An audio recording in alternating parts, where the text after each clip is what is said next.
കർഷകനും മാധ്യമപ്രവർത്തകനുമായ കൊയിലൂരിലെ ഈ സദാനന്ദനുമായി ഞാൻ നടത്തുന്ന അഭിമുഖം. ക്ലാസ്സിലെ ഇംഗ്ലീഷിലെ വർക്ക് ഈസ് വർഷിപ്പ് എന്ന പാഠവുമായി ബന്ധപ്പെട്ട ഒരു പ്രൊജക്റ്റ് ആണ് ഞാൻ ഇന്ന് അവതരിപ്പിക്കുന്നത്. ഞാനൊരു കർഷകനുമായി അഭിമുഖം നടത്തുന്നു. സാർ കർഷകനാണോ? നമ്മുടെ രാജ്യത്തെ കൃഷിയുടെ പ്രാധാന്യം എന്താണ്? നമ്മുടെ രാജ്യം ഒരു കാർഷിക രാജ്യമാണ്. ആ രാജ്യത്തെ 100 കോടി ഇന്ത്യയിൽ 100 കോടി ജനങ്ങൾക്ക് വേണ്ട ഭക്ഷണങ്ങൾ ഉത്പാദിപ്പിക്കേണ്ടത് നമ്മളാണ്. ഈ രാജ്യത്ത് ഉത്പാദിപ്പിക്കുന്ന ഭക്ഷണമാണ് നമ്മൾ ചോറും ഇതായിട്ട് ഉപയോഗിക്കുന്നത്. അതുകൊണ്ട് നമ്മൾ കൃഷിയിലേക്ക് നമ്മുടെ രാജ്യത്ത് 3 മേഖലകളുണ്ട്. പ്രാഥമിക മേഖല, ദ്വിതീയ മേഖല, തൃതീയ മേഖല എന്ന് പറഞ്ഞിട്ട് അത് പ്രാഥമിക മേഖലയാണ് കാർഷിക മേഖല. ഈ കാർഷിക മേഖലയ്ക്ക് നമ്മൾ പ്രാധാന്യം കൊടുക്കുന്നത് നമ്മുടെ ഈ ജനസംഖ്യ അടിസ്ഥാനമാക്കണം. നമ്മുടെ ഭൂമി കൃഷിഭൂമി അധിഷ്ഠിതമായ ഭൂമിയാണ്. ഓരോ പ്രദേശത്തും ഓരോ വിളവാണ്. മലനാട്, ഇടനാട്, തീരപ്രദേശം എന്ന് പറയുന്നത് പോലെ കേരളത്തിലെ 3 ഭൂപ്രകൃതികളാണ് മലനാട്, ഇടനാട്, തീരപ്രദേശം എന്ന് പറയുന്നത്. അതേപോലെ തന്നെ ഇന്ത്യക്ക് മൊത്തമായിട്ടും ഈ രീതിയിലുള്ള ഒരു വേർതിരിവുണ്ട്. ഇന്ന പ്രദേശത്ത് ഇന്ന കൃഷി, ഇന്ന പ്രദേശത്ത് ഇന്ന കൃഷി എന്ന് പറയുന്നത്.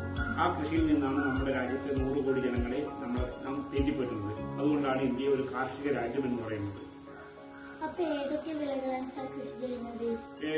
വിളകള് 2-3 തരം വിളകളുണ്ട്.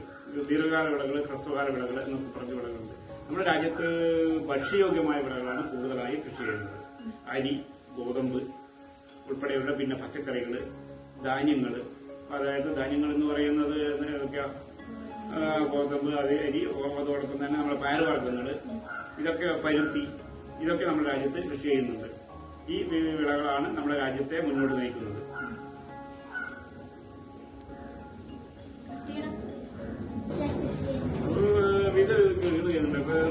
നമുക്ക് ആവശ്യമായ വീട്ടിലേക്ക് ആവശ്യമായ പയർവർഗ്ഗങ്ങള്, പച്ചക്കറികള് നാം കൃഷി ചെയ്യുന്നുണ്ട്. അതോടൊപ്പം തന്നെ റബ്ബർ, ദീർഘകാല വിളകളായ റബ്ബർ, തേങ്ങ, കശുവണ്ടി എല്ലാം കൃഷി ചെയ്ത് ഉത്പാദിപ്പിക്കുന്നുണ്ട്. കൃഷിയിൽ നിന്നുള്ള വരുമാനം കൊണ്ടാണ് ഞാൻ ജീവിക്കുന്നത്. കൃഷി ചെയ്ത് ഒരു 10-20 വർഷമായി കാർഷിക മേഖലയെ അനുസരിച്ചാണ് ജീവിക്കുന്നത്. ഏതൊക്കെ രീതികളിലാണ് പ്രധാനമായും കൃഷി ചെയ്യുന്നത്? ഏതൊക്കെ രീതിയിലാണ് ഏതൊക്കെ രീതിയാണ് എന്ന് പറഞ്ഞാൽ നിങ്ങൾ ഉദ്ദേശിച്ചത് ഏതൊക്കെ രീതിയാണെന്നുള്ളത്? പല രീതിയിൽ ചെയ്യുന്ന കൃഷി. നമ്മള് കാലവർഷത്തെ അധിഷ്ഠിതമായ കൃഷിയാണ് കൂടുതൽ ചെയ്യുന്നത്. കാലവർഷത്തെ അവർക്ക് വെള്ളത്തിന്റെ ഒരു ലഭ്യത ഇല്ലാത്തൊരു പ്രദേശമായതിനാൽ മഴക്കാലത്ത് ചെയ്യാൻ പറ്റുന്ന കൃഷികള് അതിനനുസരിച്ചുള്ള കൃഷിയാണ് മഴക്കാലത്ത് ചെയ്യുന്നത്. വേനൽക്കാലത്ത് ചെയ്യാൻ പറ്റുന്ന കൃഷികൾ ആ രീതിയിലുള്ള കൃഷിയാണ് ചെയ്യുന്നത്. കാർഷിക മേഖലയ്ക്ക് പുതിയ തലമുറ കടന്നു വരുന്നുണ്ട്. കാർഷിക മേഖലയിലേക്ക് പുതിയ തലമുറ കടന്നു വരുന്നുണ്ട്. അതുകൊണ്ടാണ് നിങ്ങളുടെ വിദ്യാഭ്യാസ മേഖലയിൽ കാർഷികമായ ഒരു പദ്ധതി തന്നെ ഉൾപ്പെടുത്തിയിരിക്കുന്നത്, പഠനം തന്നെ ഉൾപ്പെടുത്തിയിരിക്കുന്നത്. പുതിയ തലമുറയും കൂടി കാർഷിക മേഖലയിലേക്ക് വന്നാൽ മാത്രമേ നമുക്ക് ആവശ്യമുള്ള ഭക്ഷ്യധാന്യം ഉത്പാദിപ്പിക്കാനും നമുക്ക് ആവശ്യമുള്ള വിഭവങ്ങൾ ഉണ്ടാകാനും സാധിക്കും. ഈ തലമുറ മാറി കഴിഞ്ഞാൽ ഈ മേഖലയിലേക്ക് ആരും ഉണ്ടാവില്ല. അതുകൊണ്ടാണ് പുതിയ തലമുറ മറ്റുള്ളവരിലേക്കും കാർഷിക മേഖലയ്ക്കും കൂടിയിലേക്ക് ഇറങ്ങണമെന്ന് പറയുന്നത്.